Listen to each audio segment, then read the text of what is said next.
ઉદ્ગીત 20 વરતાલમાં ફૂલદોલોત્સવ ભાવનગરમાં પધરામણી આષાઢી સંવત 1885 ઈસવીસન 1829 મહારાજ પોતાના સખા તથા પાર્ષદો સંતો અને વર્ણીઓના સંગ લઈને ગઢપુરથી નીકળ્યા. રસ્તામાં જ્યાં સત્સંગીના ગામ આવે ત્યાં મહારાજ તેમને દર્શન દેવા રોકાતા. પછી બુધેજ થઈને ઇન્દ્રણજ ગામે પધાર્યા. અહીં વાંક નામનું તળાવ છે. ત્યાં 400 ગાયોનું ધણ ઝાડના છાયા નીચે બેઠું હતું. ભરવાડ ખભે ડાંગ લઈને આજુબાજુ ફરતો હતો. એવામાં તે ધણમાંથી 9 ગાયો પૂંછડા ઊંચા કરીને દોડી અને જ્યાં મહારાજ બિરાજ્યા હતા ત્યાં આવી. તે વખતે મહારાજે અસવારોને કહ્યું, તમારે સૌએ અમારી સાથે જ રહેવું. એટલે સૌ અસવારો મહારાજ પાસે આવી ગયા. એટલામાં 9 ગાયો પણ મહારાજ પાસે આવી ગઈ અને ત્યાં ભાભરડા દેતી મહારાજને વીંટળાઈ વળી. આ ગાયોએ મહારાજની 7 પ્રદક્ષિણા કરી. પછી મહારાજે હાથ ઊંચો કરી સમસ્યા કરી એટલે તે બધી ગાયો પાછી તેના ધણમાં ચાલી ગઈ. આ આશ્ચર્ય જોઈ ગોવાળ બોલ્યો, આમાં કોઈ મોટા પુરુષ હોવા જોઈએ. તે સાંભળી મહારાજની સાથેના અસવારોએ તેને કહ્યું, આ સ્વામિનારાયણ ભગવાન પંડે છે, માટે તુંય પગે લાગી લે, કલ્યાણ થઈ જશે. ભરવાડ ભાવિક હતો. તે મહારાજ પાસે આવ્યો અને મહારાજને પગે લાગ્યો. મહારાજ ત્યાંથી ચાલ્યા અને ગામ હાડેવા પહોંચ્યા. અહીં ખાડાવાડમાં મહારાજે મુકામ કર્યો. ગામના સત્સંગીઓને ખબર પડી કે મહારાજ પધાર્યા છે. તેથી સૌ તરત જ ખાડાવાડમાં આવી પહોંચ્યા. રસોઈનો સામાન લઈ આવ્યા. સંતોએ રસોઈ કરી સૌને જમાડ્યા. મહારાજ માટે બ્રહ્મચારીએ થાળ તૈયાર કર્યો હતો. તે મહારાજ જમ્યા. સવારે ત્યાંથી નીકળી અલિન્દ્રા પલાણા થઈને મહારાજ વસો પધાર્યા. વસોના હરિભક્તોને દર્શન દઈ મહારાજ ફાગણ સુદ પૂનમના દિવસે વરતાલ પહોંચ્યા. વરતાલના હરિભક્તોએ મહારાજનું ધામધૂમથી સ્વાગત કર્યું. લાગટ 11 માસથી મહારાજના દર્શન થયા ન હતા. એટલે મહારાજ પધાર્યા તેથી વરતાલના હરિભક્તો ઉત્સાહમાં આવી ગયા.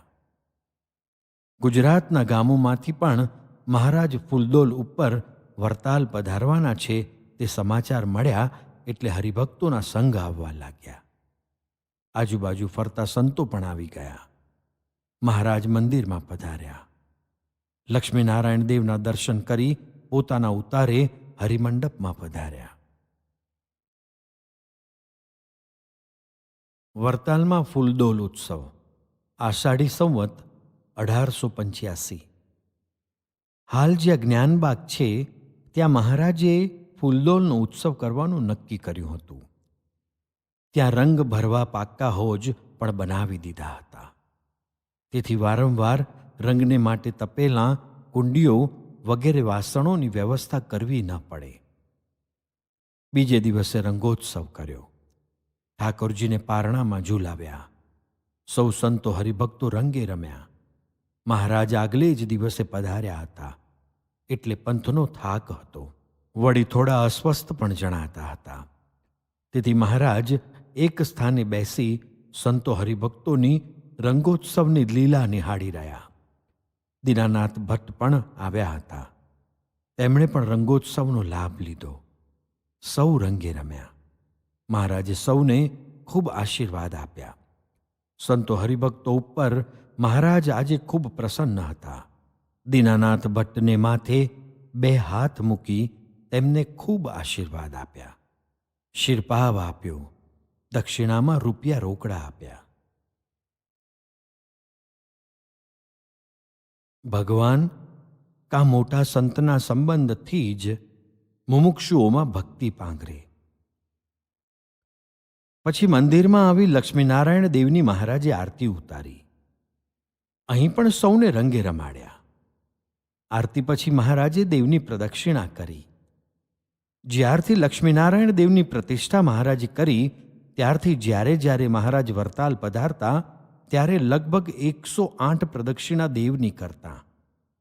ઘણી વખત ગોપાળાનંદ સ્વામી, મુક્તાનંદ સ્વામી, નિત્યાનંદ સ્વામી મહારાજને પ્રાર્થના કરતા કહેતા, મહારાજ, આપ તો સ્વયં પુરુષોત્તમ નારાયણ છો, આપને આ રીતે પ્રદક્ષિણા કરવાની ન હોય. ત્યારે મહારાજ કહેતા, ભગવાન કા મોટા સંતના સંબંધથી જ મુમુક્ષુઓમાં ભક્તિ પાંગરે. તેથી ભક્તોને અમોએ પ્રતિષ્ઠા કરેલ દેવનો મહિમા સમજાવવા, તેમના અંતરમાં ભક્તિ પ્રગટાવવા અમો આ બધી વિધિ કરીએ છીએ. સંતો મહારાજની ક્રિયાનું રહસ્ય સમજી ગયા. વાસુદેવ હારે થયા એટલે મહારાજ જમવા પધાર્યા. થાળ જમીને સંતોની પંક્તિમાં પીરસવા પધાર્યા. હરિભક્તોની પંક્તિમાં પણ પધાર્યા. સૌને ખૂબ જમાડ્યા, તૃપ્ત કર્યા. સૌ જમી રહ્યા પછી મહારાજ હરિમંડપમાં પધાર્યા. એટલામાં દીનાનાથ ભટ્ટ મહારાજની રજા લેવા આવ્યા. મહારાજે તેમને કહ્યું, પાસે જોખમ છે એટલે સાચવીને જજો. દીનાનાથ ભટ્ટ મહારાજની રજા લઈ તરત જ નીકળી ગયા. ભટ્ટજીનો ભાર તસ્કરો હળવો કરે છે.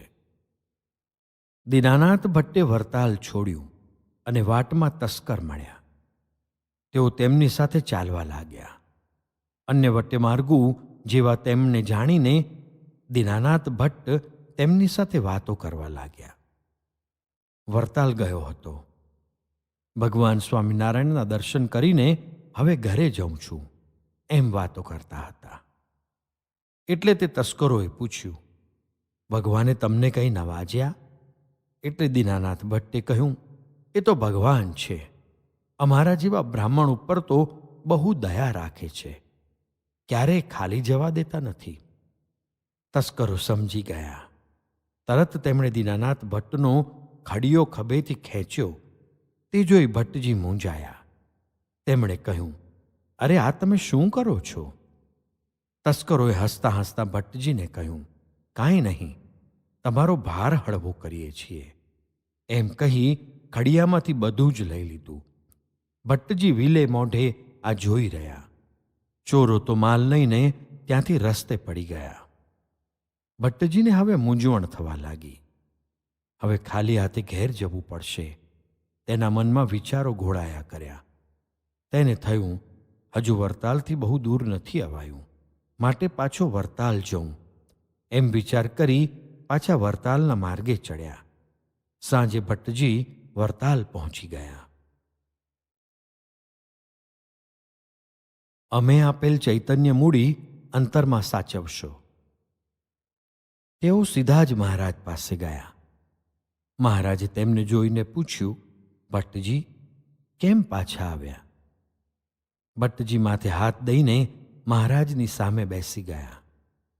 મહારાજ આ જોઈ હસવા લાગ્યા.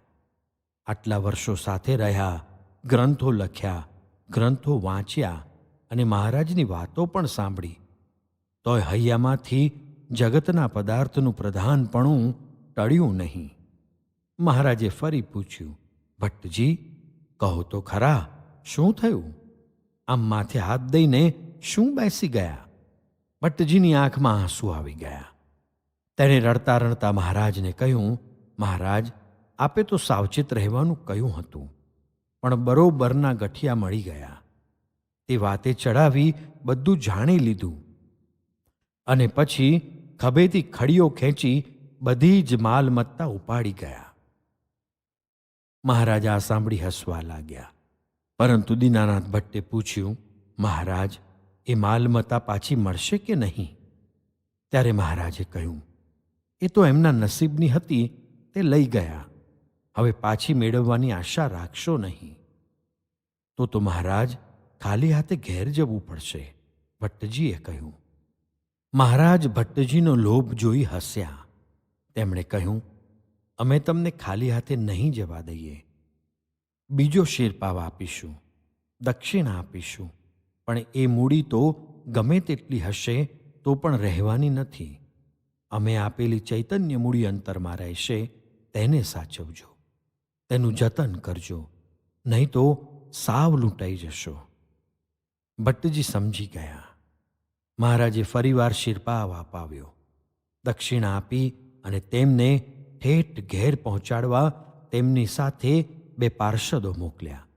ભટ્ટજી મહારાજને પ્રણામ કરીને નીકળ્યા. મહારાજ વરતાલથી નીકળે છે. મહારાજે વરતાલથી નીકળવાની તૈયારી કરી, પરંતુ નિત્યાનંદ સ્વામી તથા શુકમુનિને મંદિરનું ચાલતું કામ જોવા માટે ત્યાં રાખ્યા. સંઘને રજા દીધી અને પોતે પણ પાર્ષદો તથા સખાઓ સાથે વરતાલથી નીકળવાની તૈયારી કરી. તે વખતે નિત્યાનંદ સ્વામીએ વિચાર કર્યો કે મહારાજ માટે થાળ કોણ કરશે? મહારાજ ઝડપથી ચાલે છે, એટલે એમની ભેગા બ્રહ્મચારી ચાલી શકશે નહીં. તેમણે તરત જ વિચાર કરી લીધો. પછી પોતાના શિષ્યો શૂન્યાતીતાનંદ સ્વામી તથા વૈકુંઠાનંદ વર્ણીને મહારાજની સાથે મોકલ્યા. મહારાજ વરતાલથી નીકળી સિંજીવાડે પધાર્યા. અહીં પ્રભુદાસ બારોટ તથા પટેલ રખીભાઈ વગેરે હરિભક્તો તરત જ સંઘ માટે સીધા સામગ્રી લઈ આવ્યા.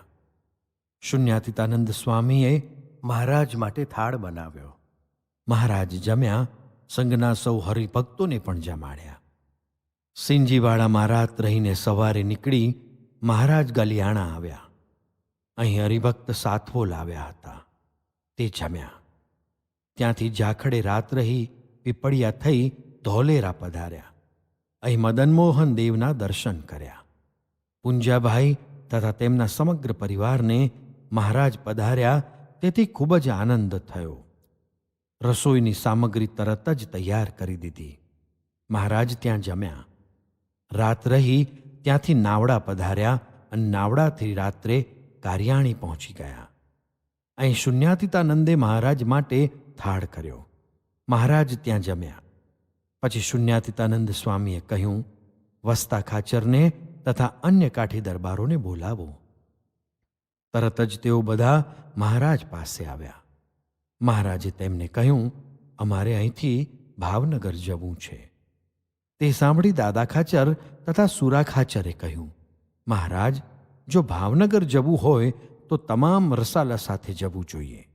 આપણા મુખ્ય મુખ્ય કાઠી હરિભક્તો, પાર્ષદો તથા અસવારો, સંતો, હરિભક્તો તમામને લઈને ભાવનગર જઈએ એમાં આપણી શોભા કહેવાય. મહારાજ આ સાંભળી રહ્યા. પછી કહ્યું, તો એક અસવારને ગઢડા મોકલો અને ત્યાંથી સંતો સૌ સીધા ભાવનગર જાય તેમ સંદેશો મોકલો. તે પ્રમાણે કુંડળ, સારંગપુરથી કાઠી ભક્તોને અહીં બોલાવો, એટલે આપણે બધા અહીંથી સાથે જ નીકળીએ. મહારાજની સૂચના પ્રમાણે અસવારોને ગઢપુર, સારંગપુર, કુંડળ વગેરે ગામોમાં મોકલી દીધા.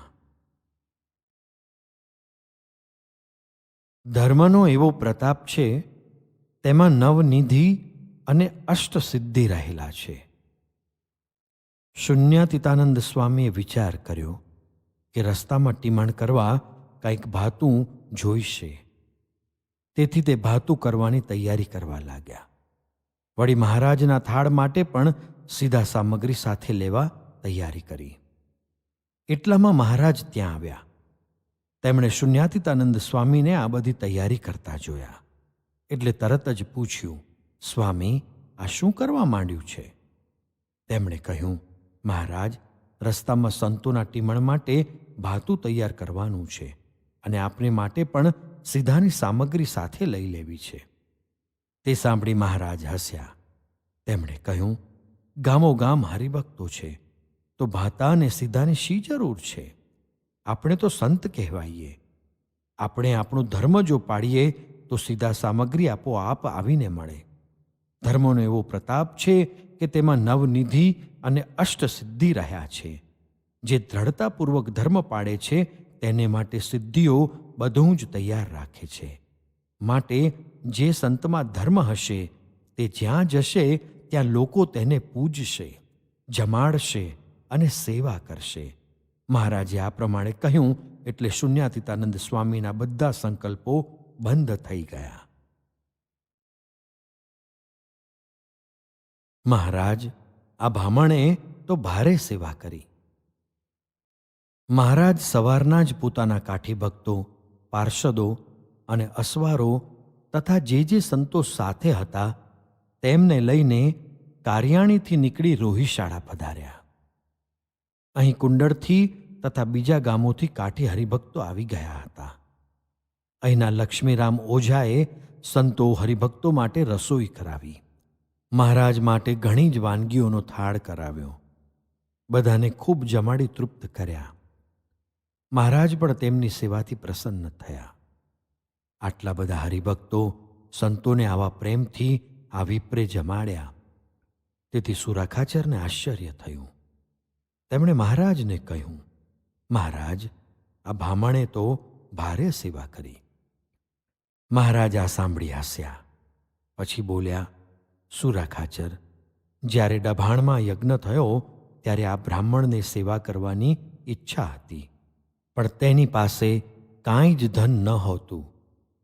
પછી ઘરમાં જે થોડું ઘણું ખાવા માટે અન્ન હતું તે તેણે વેચી દીધું. તેના રૂપિયા 16 આવ્યા. તે લઈને તે બ્રાહ્મણ ડભાણ આવ્યા અને અમને 16 રૂપિયા ભેટ ધર્યા. તેમનો આવો ભક્તિભાવ જોઈ અમે સભામાં કહ્યું, ડભાણનો યજ્ઞ પૂરો થશે, હવે નાણાંની કાંઈ ખોટ રહેશે નહીં. એટલું કહી મહારાજ લક્ષ્મીરામ સામું જોઈ હસ્યા. પછી કહ્યું, લક્ષ્મીરામ, પછી શું થયું? ત્યારે તેણે હાથ જોડી કહ્યું, મહારાજ, યજ્ઞમાંથી અહીં આવ્યો અને ધાર્યું ન હતું ત્યાંથી અન્ન અને ધન બંને મળ્યા. સુરાખાચર લક્ષ્મીરામની શ્રદ્ધા ભક્તિ જોઈ વિચારમાં પડી ગયા.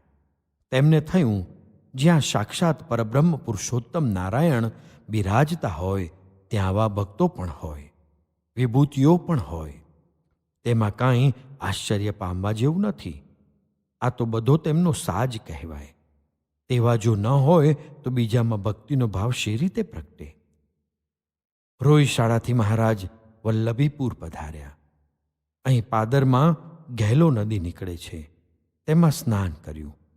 વલ્લભીપુરના દરબાર હરભમજીને ખબર પડી કે મહારાજ પધાર્યા છે, એટલે તરત જ તે પોતાના સવારો તથા ઢોલ નગારા લઈને મહારાજનું સન્માન કરવા આવી ગયા. મહારાજને ધામધૂમથી પોતાના ગામમાં પધરાવ્યા. તેમના દરબારમાં મહારાજ ઉતર્યા.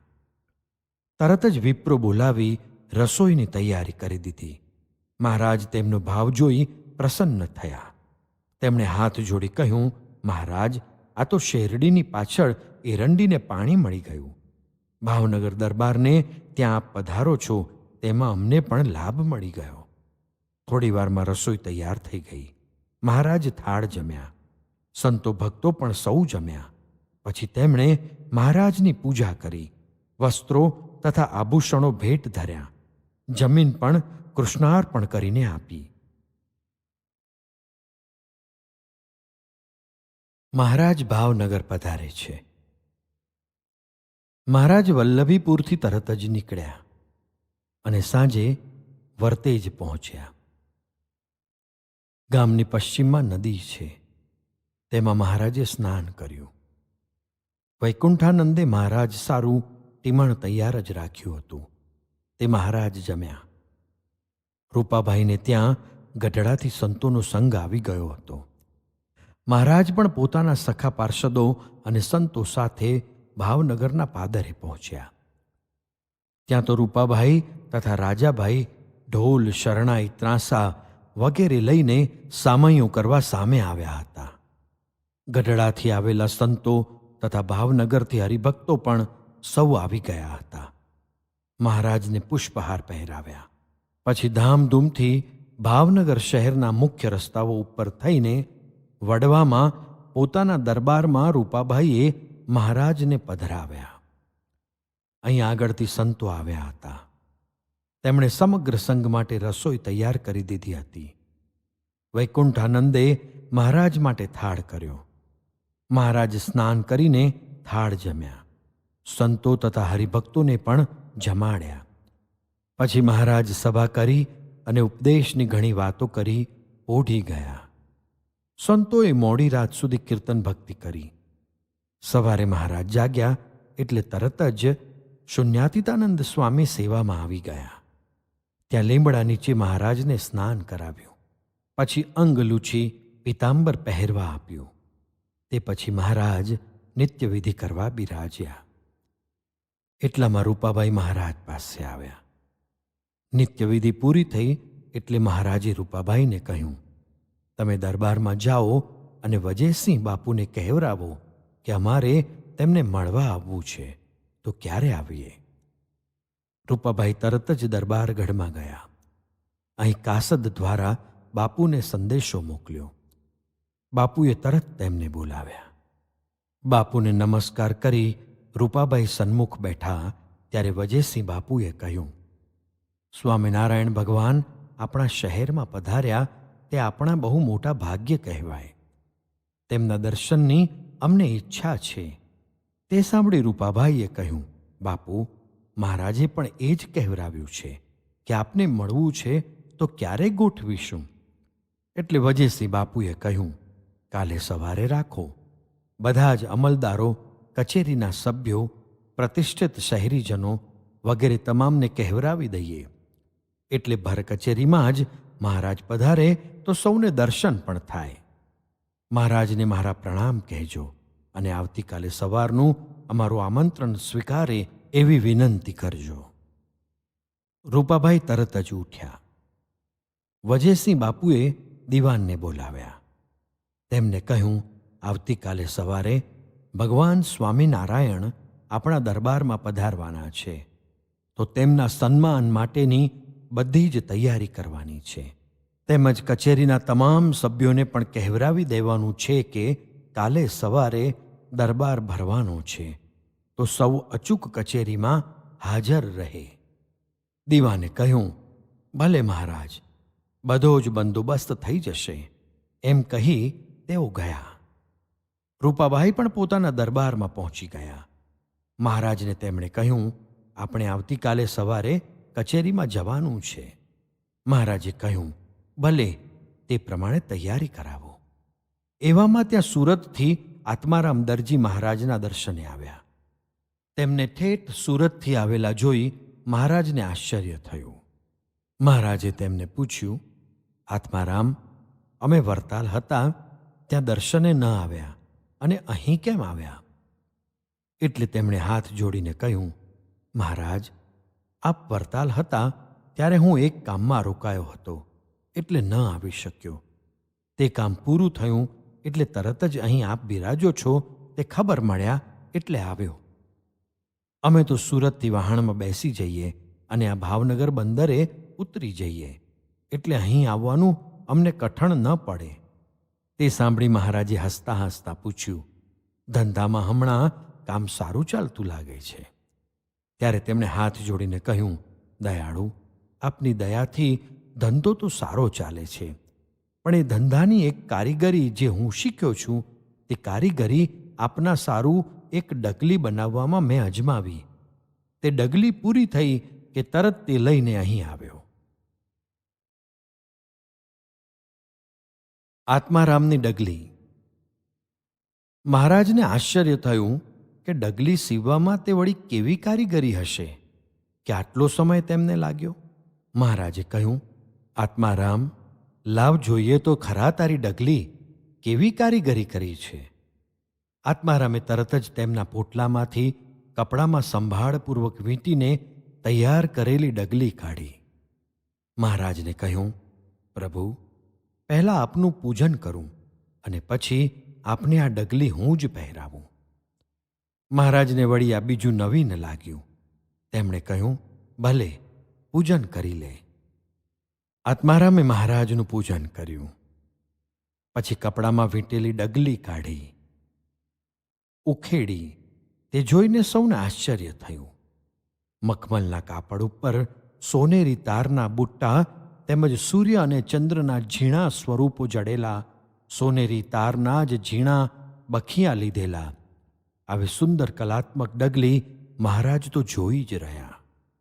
આત્મારામ મહારાજને તે પહેરાવવા અધીરો બની ગયો હતો. પરંતુ મહારાજે કહ્યું, ભલા આદમી, આવી સુંદર ડગલી સીવીને લાવ્યો છે તે જોવા તો દે અમે પહેરીશું તો કારીગરી બીજાને દેખાશે, અમને નહીં દેખાય. એમ કહીને મહારાજે ડગલીને ઝીણવટથી જોઈ, આગળ પાછળ ફેરવીને જોઈ અને પછી પૂછ્યું, આત્મારામ, આ ડગલી બનાવતા કેટલો વખત લાગ્યો? મહારાજ, 6 મહિના લાગ લગાટ કામ કર્યું ત્યારે આ ડગલી તૈયાર થઈ. એમાં જ હું વરતાલ ન આવી શક્યો. મહારાજ સાંભળી રહ્યા. પછી પૂછ્યું, ત્યાં સુધી તારા ધંધાનું શું થયું? આત્મારામ હસ્યો. તેણે કહ્યું, મહારાજ, ધંધો તો આપના નામના જાપનો અખંડ ચાલુ જ હતો. ત્યારે તો આ ડગલી તૈયાર થઈ અને મારે રોમે રોમે ટાઢક વળી ગઈ. આ સાંભળી મહારાજ તેમના તરફ અમૃત દ્રષ્ટિથી જોઈ રહ્યા. મહારાજે ડગલી પોતાના હાથમાં લઈને સૌને બતાવી. પછી કહ્યું, જોઈ લ્યો, આ આત્મારામની ડગલી. તેમાં તેમણે તેમનો આત્મા પરોવ્યો છે અને અમને સીવી લીધા છે. સૌને લાગ્યું કે આત્મારામે ખરેખર હેતના ટેભા લીધા છે, નહીં તો આવું કામ ન થાય. મહારાજે આત્મારામને કહ્યું, આત્મારામ, તું જ અમને ડગલી પહેરાવ. તે તરત પાસે આવ્યો. તેમણે કહ્યું, મહારાજ, મારો પણ એ જ મનોરથ હતો. એમ કહી તેમણે મહારાજને ડગલી પહેરાવી.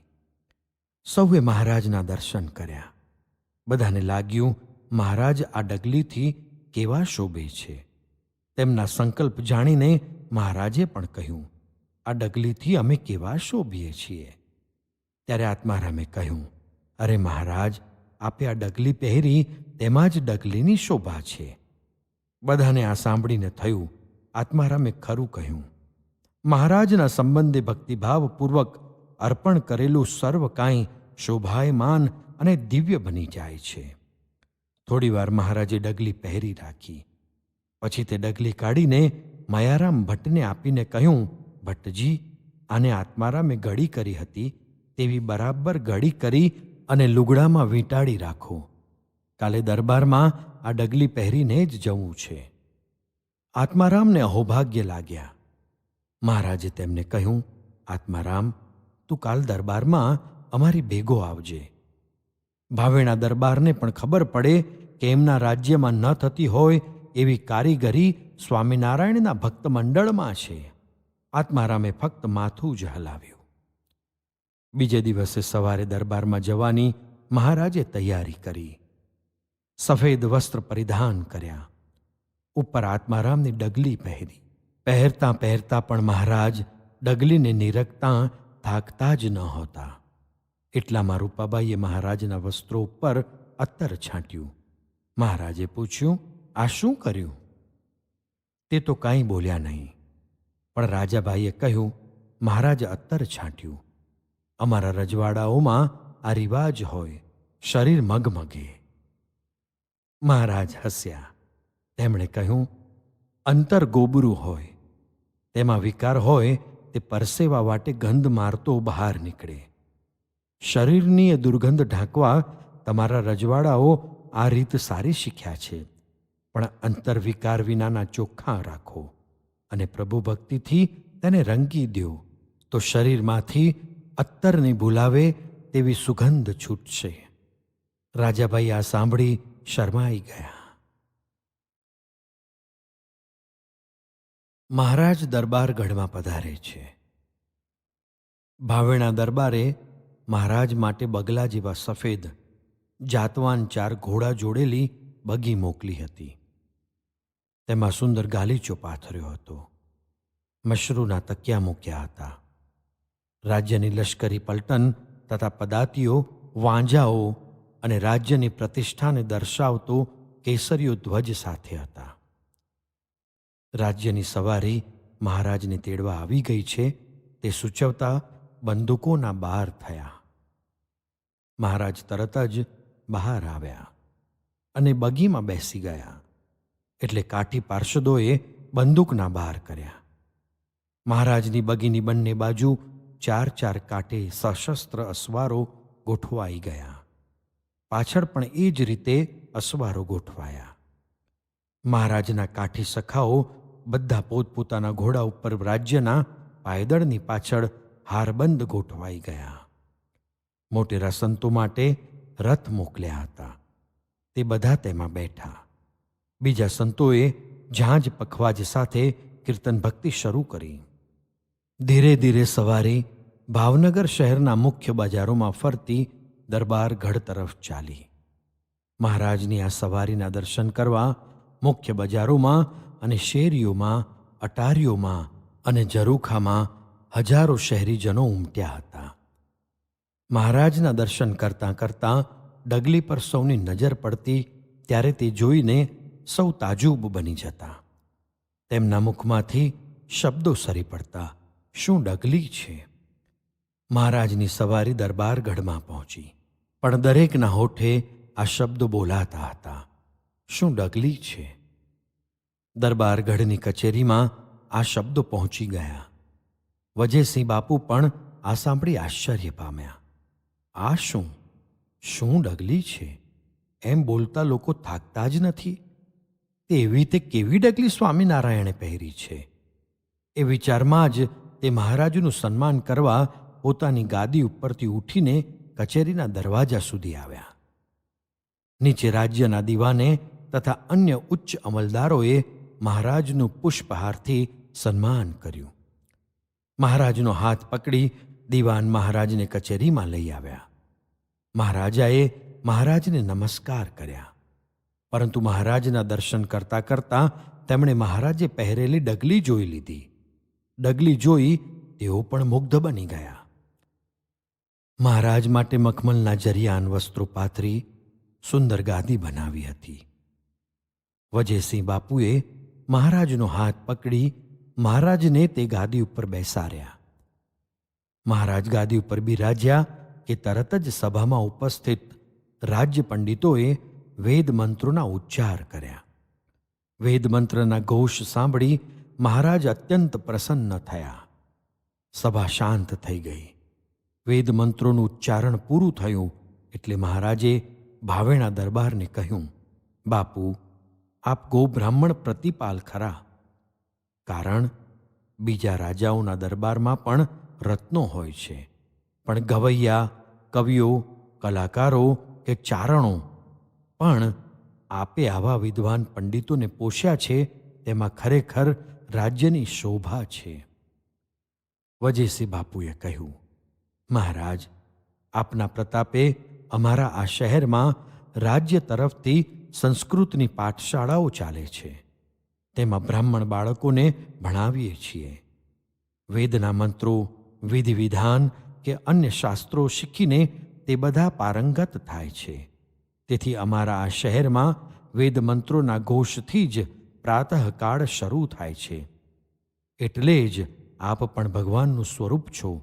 યથા રાજા તથા પ્રજા, તેમ આપની પ્રજામાં પણ ધર્મ, નીતિના સંસ્કારો છે, તે જાણી અમને આનંદ થાય છે. જે રાજ્યની પ્રજા ધાર્મિક હોય, નીતિવાન હોય અને પ્રભુ પ્રત્યે શ્રદ્ધાવાન હોય, તે રાજ્યને રામ રાજ્ય કહી શકાય. તમારે ત્યાં રામ રાજ્ય છે. મહારાજે વજેસિંહ રાજાની અને તેમની પ્રજાની પ્રશંસા કરતા કહ્યું. વજેસિંહ બાપુ નીચું મુખ રાખી આ સાંભળી રહ્યા હતા. તેમના મુખ પર ભગવાનની પ્રશંસાને પાત્ર બની શકવાના ગૌરવના ભાવ હતા. તેમણે હાથ જોડી કહ્યું, પ્રભુ, એ બધો આપનો જ પ્રતાપ છે. તેમની સૌની ભક્તિથી અમારું રાજ્ય સંસ્કારી બન્યું છે. વજેસિંહ બાપુ મહારાજની પૂજા કરે છે. પછી બ્રાહ્મણોએ ફરી વેદ મંત્રો શરૂ કર્યા. રાજોપચારથી મહારાજનું પૂજન કર્યું. મહારાજ માટે જરિયાન વસ્ત્રો, આભૂષણો, મેવા, મીઠાઈ વગેરેના થાળ મહારાજને ભેટ કરવા લાવવામાં આવ્યા. વજેસિંહ બાપુએ પોતે જ મહારાજને પોશાક તથા અલંકાર ધરાવ્યા. રૂપિયાના થાળ પાસે મૂક્યા. મહારાજે તરત જ કહ્યું, આ રૂપિયા અહીં બેઠેલા આ વિદ્વાન બ્રાહ્મણોને દક્ષિણામાં આપી દો. મહારાજનો બ્રાહ્મણો પ્રત્યે સદા સદ્ભાવ જ રહેતો. બ્રાહ્મણોને મહારાજ વિદ્યાગુરુ કહેતા. તેમની સર્વ પ્રકારે સંભાવના રાખતા. મહારાજાએ સૌ સંતોને પણ વસ્ત્રો ઓઢાડ્યા. દાદા ખાચરને સાફો બંધાવ્યો તથા કિંમતી શાલ ભેટ આપી. દાદા ખાચરે બહુ આનાકાની કરી, છતાં વજેસિંહ બાપુએ કહ્યું, તમે તો રાજ્યમાં શાંતિ સ્થાપી દીધી છે. વળી ભગવાન સ્વામિનારાયણને તમારા ગામમાં રાખી રાજ્યમાં ધર્મનું અને ભક્તિનું સામ્રાજ્ય સ્થાપ્યું છે. તમારે માટે તો જે કાંઈ કરીએ તો તે ઓછું છે. બીજા કાઠી દરબારોને પણ સાફા ભેટ ધર્યા. આ બધી વિધિ પૂરી થઈ એટલે બ્રહ્માનંદ સ્વામીએ કવિત શરૂ કર્યું. શ્વેત દ્વીપપતિ રૂપ શુભ વાસુદેવ જગવ્યાપ, સોનર તનધર ફિરત જગ અકળ અનૂપ અમાપ, તુર્યાતીત પુનીત પદ અક્ષરધામ અનૂપ, તેહી પર પુરુષોત્તમ પ્રગટ રહો સુમમ ઉર રૂપ, સતા કરી વ્યાપક સકળ સ્વે સબસે વ્યતિરેક, અચ્યુત અજર અખંડ અજ આદિ અંત મધ્ય એક, જાકી ચૈતન શક્તિ કરી જડપુની ચૈતન હોત, સો પ્રભુ તનુ સુંદર સુભગ ઉર્મમ રહ ઉદ્યોત.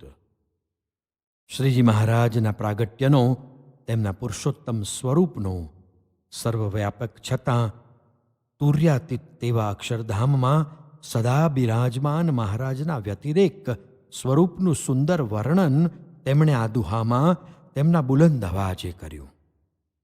તેમની કવિત્વ શક્તિનો તો સૌને ખ્યાલ હતો, પરંતુ મહારાજના અપરિમિત મહિમાનો અધોર્ધ્વ અને પ્રમાણે રહિત તેમના અક્ષરધામને તુર્યાતીત વર્ણવી તેમણે આ અવર્ણનીય સ્વરૂપોનું 4 પંક્તિમાં જ યથાર્થ વર્ણન કરી દીધું.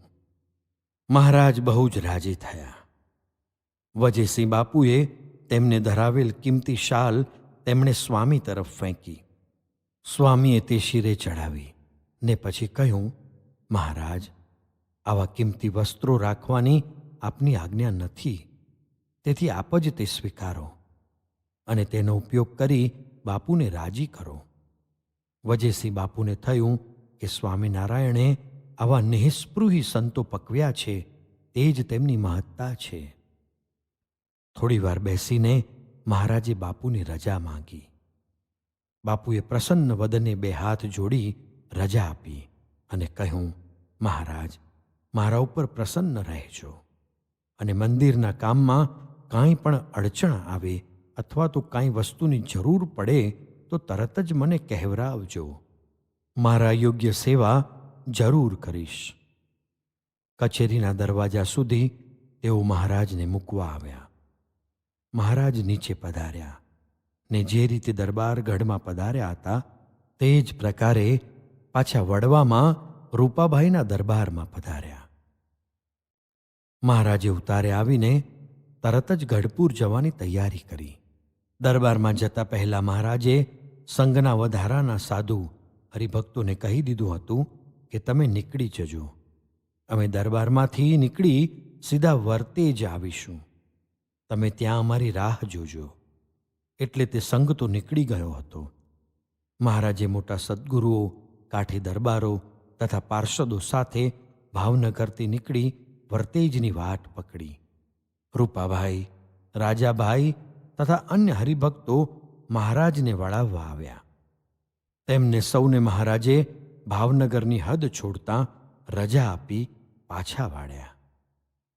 મહારાજ વર્તેજ નજીક આવ્યા ત્યારે હરજી ઠક્કરની પુત્રી પ્રેમીબાઈ, જેને વર્તેજમાં પરણાવી હતી, તે મહારાજના દર્શન કરવા આવી.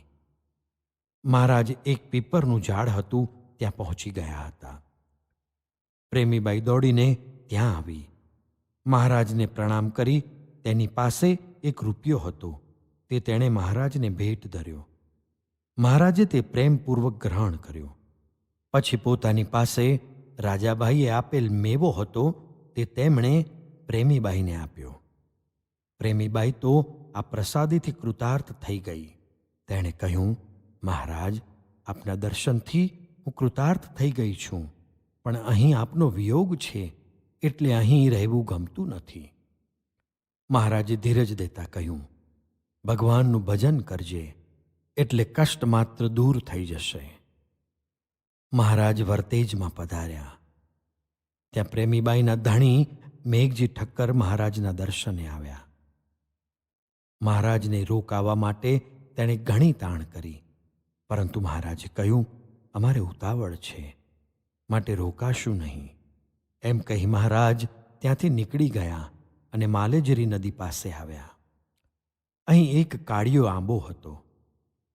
તેની ઘટા ખૂબ જ પ્રસરી હતી. મહારાજે તેની નીચે ઉતારો કર્યો. તે વખતે અવલબા ભાવનગરથી મેવા મીઠાઈ લાવ્યા હતા. તે તેઓ મહારાજ પાસે લાવ્યા. મહારાજ તેમાંથી થોડું જમ્યા. બીજી પ્રસાદી સખાઓને આપી દીધી. ભાવનગરથી કેટલાક હરિભક્તો અહીં સુધી મહારાજને વડાવવા આવ્યા હતા. તેમને મહારાજે અહીંથી રજા આપી. અહીં વર્ણીએ મહારાજ માટે રસોઈ બનાવી દીધી. તે મહારાજ પાસે આવ્યા. મહારાજે તરત જ કહ્યું, આ સંતો અને કાઠી હરિભક્તો માટે જમવાની શું વ્યવસ્થા કરી છે?